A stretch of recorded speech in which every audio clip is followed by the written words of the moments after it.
Leadership is about having a passion for where you are and a belief in what you're doing, especially working in areas as we do, because you have to inspire other people to want to take these children forward, and at times it's very harrowing and very sad and very difficult.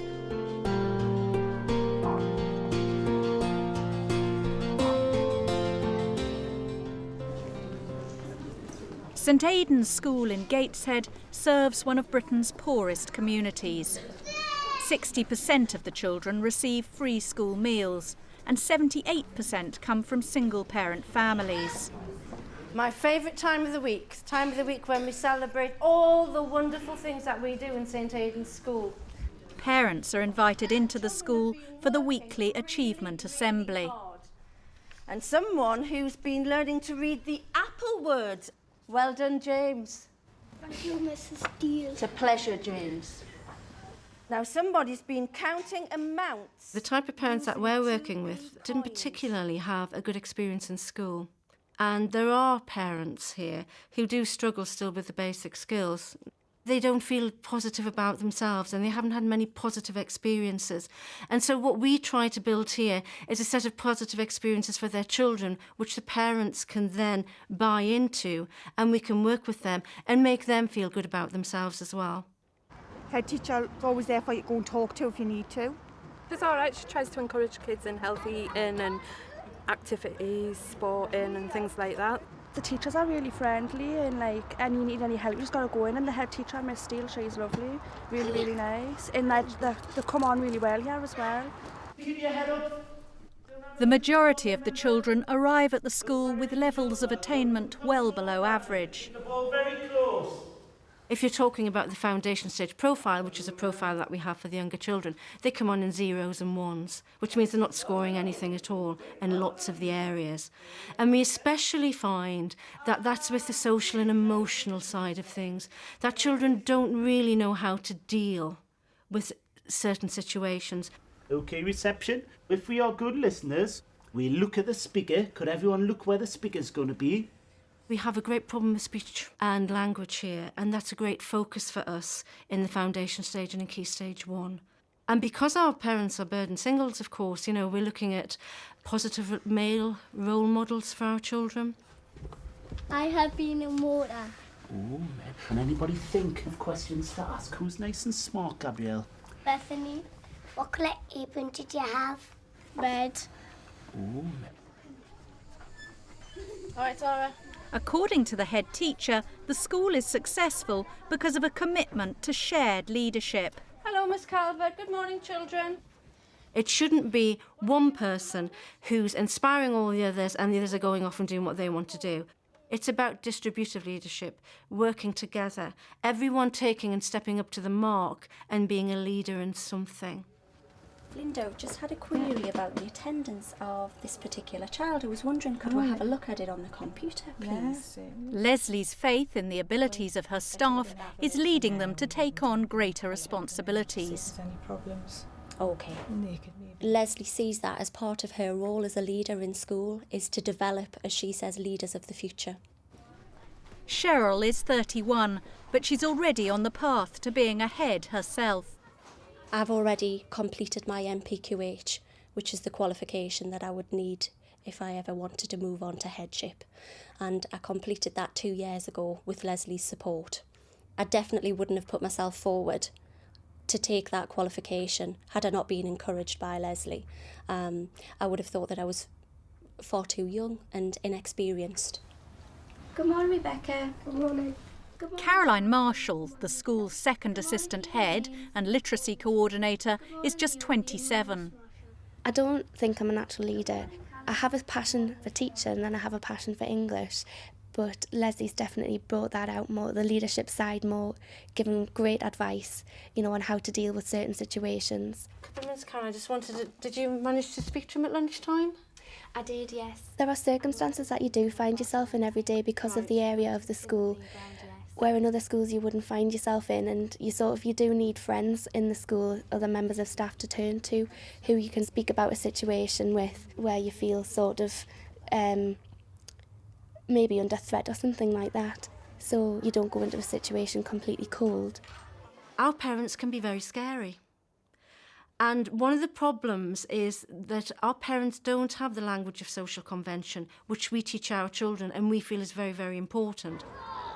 And you have to be very aware of that and support staff, because there are times when parents are going to come in and beat your head in.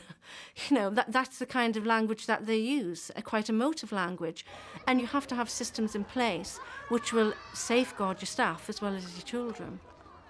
Lesley's a very interesting head because she has clearly taken on board a lot of the messages that are around now about distributed leadership or shared leadership.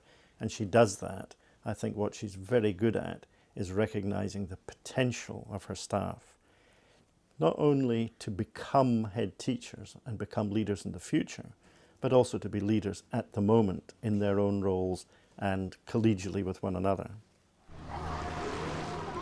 Getting out to see the world beyond the school gates is seen as a vital aspect of enriching the pupils' lives. Teachers and head teachers often talk about school as a kind of a refuge from the local community.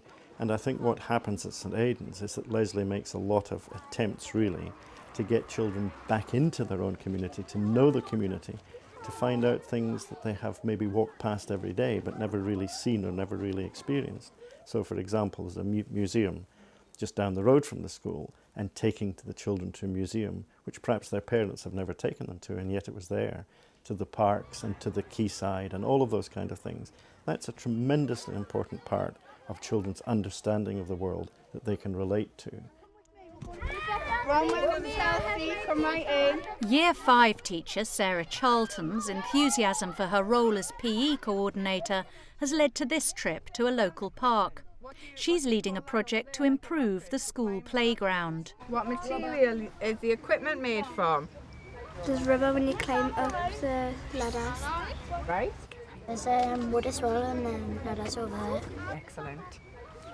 I was just really having a discussion with Mrs. Steele about what was happening in the yard and what we would like to happen. And I kind of volunteered to lead the project because I feel that it needs to be one person who can run it and have the backup from other people, but we need one person in place to kind of take charge, just to drive it so that it actually happens. Because there has been quite a lot of discussion with the whole staff in staff meetings and with the children, but it's never actually come to fruition because there's nobody there to really push it on. I've interpreted your results from the questionnaire. I decided to take it on with my class as a topic, so this is our topic for the half term. It takes over from our kind of geography and history work. Now you will each have one of these results sheets where you are going to have to record people's answers. We're looking at the questionnaires that were told the classes to fill in to see if they would agree if we wanted to change our playground. I want to find out what new things we're going to get in my yard, because I think my yard's a bit boring at the minute. It's good to ask the children because if we put things in that they don't like, they might not enjoy going outside and playing in the playground. I think we should get the rocket in our playground and some swings. Mm-hmm. Let's have a look at where we've gone so far then. Right. So. We started by looking at our own playground. Yeah. It's good for my own professional development to be doing this kind of project. And she's always there in the background offering support and advice. We won't leave a break between each of the verses. We'll just go straight to the next verse, OK? Vicky Williams, who came to St Aidan's as an NQT 4 years ago, has also risen to the challenge to lead. She's working as a floating teacher for a year to give her time to implement the school's action plan for ICT. The responsibility is for me to do everything throughout the teaching of ICT, the assessment, monitoring other teachers, making sure they're incorporated in their lessons as well. They live in both primary and secondary, tropical dry, evergreen forest. It was quite scary at first to have all of that responsibility, but it's been quite nice in a way because you can just get on with the subject yourself, change it the way you need to change it, and then just report back to the other teachers and tell them what initiatives you're going to bring to the subject. And because I don't teach for the first 2 hours, it means I can speak to more agencies outside of school and organise out-of-school activities and things like that. I think that's what people find hard with the leadership, having the time to actually go out and organise things and sort it out in order for it to actually work within the classroom. OK, we'll do that one again. Within the school, the leadership is a very strong force, and whenever we need guidance, we'll go to Lesley or Cheryl or Caroline, and they'll give us the support that we need. And they give us our own freedom to do what we want to do within the school. We got a letter from the Gateshead Council asking about whether we would like to be involved in the dance festival. And that's something that Lesley didn't know anything about. I got the letter, I asked her about it, whether we could do it, and she just lets you go with your ideas. You have a good idea or someone gives you some inspiration, and Lesley will just let you run with it, as long as it's catered for the kids and brings learning alive for them. James, that looks fantastic to me. What a picture. She's a kind head teacher, and she tries best for to make it fun for school. I think Mrs. Steele is nice because when you're upset, she or angry, and she calms you down and make you more happier. What is this? What have you got, Jade? You've got a merit. Learning to spell. The high frequency words. Can you spell 15 out of 16 high frequency words, Jade? Well done. You'll get it next Friday, all right? You tell your mummy to come and see you, get your merit. Clever girl. Well done, Jade. That's super. A small group of parents meets regularly and is actively involved in the school, but trying to get others involved isn't easy. It is hard to get other parents to come in and join in with me. Some don't have time to come in, some just don't want to come in. Well done, Abby. It can be quite deflating for staff when they have worked so hard that parents are not interested in parents' evening and don't want to come along. And it's very rarely that parents will come in and talk about their children's work, and it's about us drawing them in, and that's what the Achievement Assembly is about. It's drawing parents in and saying, look what your children are doing. Well done, Jade. Lesley's approach to leadership demonstrates the depth of trust she has in her staff and her conviction that one day she'll be able to safely hand over the reins to one of them. I'm a great believer in leaders of the future. And I also am a believer in you know, people coming through the ranks who understand this area and understand the school. And both of my assistant heads have come through the ranks. They were not outside appointments because they knew how we wanted to take the school forward. I'm building for when I go. You know, what I don't want is for, you know, things to sort of stop happening or, for, you know, so you build for the long term, you build for the future, you build for when you're not there. And that's, for me, the excitement of leadership here. Reception has got the attendance cup. Well done, reception.